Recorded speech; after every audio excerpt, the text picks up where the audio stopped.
మరో 3 నెలల్లో ఎన్నికలు రాబోతున్నాయని ప్రజలు సరైన నిర్ణయం తీసుకోవాల్సిన సమయం వచ్చిందని ఎమ్మెల్యే అనంత వెంకటరామరెడ్డి అన్నారు. అనంతపురం అసెంబ్లీ నియోజకవర్గ పరిధిలోని ఏ నారాయణపురంలో శనివారం పింఛన్ల పెంపు మహోత్సవం నిర్వహించారు. ఈ సందర్భంగా ఎమ్మెల్యే అనంత మాట్లాడుతూ ఎన్నికల సమయంలో ఇచ్చిన హామీ మేరకు సామాజిక పింఛన్ల మొత్తాన్ని 3,000కు పెంచినట్లుగా చెప్పారు. పేదల సంక్షేమం కోసం ముఖ్యమంత్రి వైఎస్ జగన్మోహన్ రెడ్డి కృషి చేస్తున్నారన్నారు. 4.5 ఏళ్ల వైసీపీ పాలనలో అనేక సంక్షేమ పథకాలను తీసుకొచ్చామన్నారు. టీడీపీ హయాంలో ఇలాంటి పథకాలు అందాయా అని ప్రశ్నించారు. మరొకసారి జగన్ను సీఎం చేసుకుందామని వైసీపీని గెలిపించుకుందామని పిలుపునిచ్చారు. అధికారంలోకి వస్తే అవి చేస్తాం మేము చేస్తామంటున్న అధికారంలో ఉన్నప్పుడు ఎందుకు చేయలేదని ఆయన ప్రశ్నించారు. సీఎం జగన్ ఇచ్చిన మాట ప్రకారం ప్రతి ఒక్కరూ హామీని నెరవేర్చారని, కొన్ని చోట్ల ఇవ్వని హామీలను కూడా నెరవేర్చారనే ఘనత సీఎంకి జగన్ దక్కుతుందన్నారు. మీకు అలాంటి ముఖ్యమంత్రి కావాలా లేదా మాయమాటలతో జనం లేక వస్తున్న చంద్రబాబు కావాలో ప్రజలే నిర్ణయించుకోవాలన్నారు.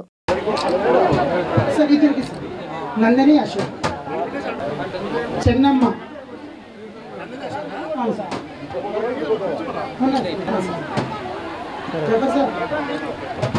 చంద్రబాబు నాయుడు మళ్ళా 2014లో రాజశేఖర్ గారు అందరికీ 200 పెన్షన్తో స్టార్ట్ చేస్తే మళ్ళా చంద్రబాబు నాయుడు వచ్చే లోపల 2004 నుంచి 14 1000 రూపాయలు చేస్తే ఆ 1000 రూపాయల పెన్షన్ 2019 ఎన్నికల కంటే 2 నెలల ముందు అంటే జనవరి వరకు కూడా 1000 రూపాయలు మాత్రమే పెన్షన్ మాత్రమే ఇచ్చినారు.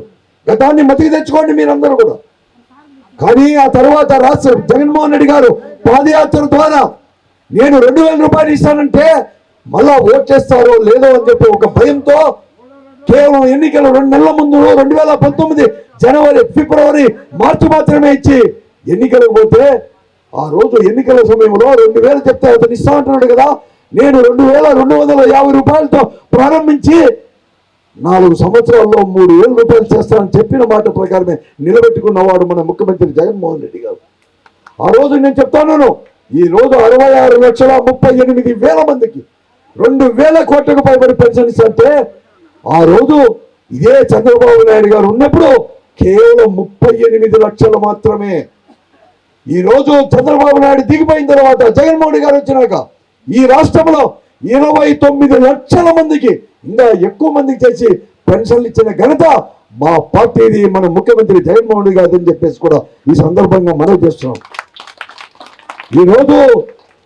ఈ రోజు ముఖ్యమంత్రి జగన్మోహన్ రెడ్డి గారు ఒకటి చెప్పాడు, పేదలు ధనవంతులు ఉంటే పేదల దిక్కు నేను. ఈ రాష్ట్రంలో ముఖ్యమంత్రి జగన్మోహన్ రెడ్డి గారు ఉన్నంత వరకు కూడా సంక్షేమ ఆగదు అని చెప్పినాడు ఈ రోజు జగన్మోహన్ రెడ్డి గారు. కానీ ఆలోచన చేయమని చెప్పి నేను అడుగుతా ఉన్నాను, ఇతరులు వస్తే ఇస్తారా ఎవరు ఇస్తారని చెప్పి ఆలోచన చేయండి.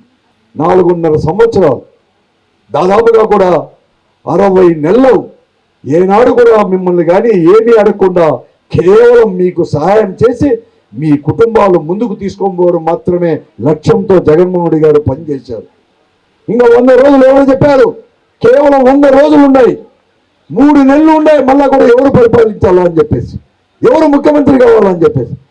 మీకోసం ఈ 4.5 సంవత్సరాలు తపన పడిన ముఖ్యమంత్రి కోసం మీరు కనీసం ఈ 100 రోజులు గంట మీ పక్కింటోళ్ళకో మీ ఎదురింటోళ్ళకో మీ బంధువులకో స్నేహితులకో మీ పక్క ఊరోళ్ళకో ఒక్క తూరి అందరూ కూడా మీకోసం 4.5 సంవత్సరాలు తపన పడిన ఈ ముఖ్యమంత్రిని మరొక మారు ఎన్నుకోవడానికి మీరు ఎందుకు సమయం కేటాయించకూడదని చెప్పేసి మిమ్మల్ని అందరినీ కూడా కోరుతా ఉన్నాం. ఈ ముఖ్యమంత్రిని మరొక మారు కూడా చేసుకోవడానికి ప్రతి ఒక్కరు కూడా కృషి చేయాలని చెప్పేసి కూడా మిమ్మల్ని అందరినీ కూడా కోరుకుంటూ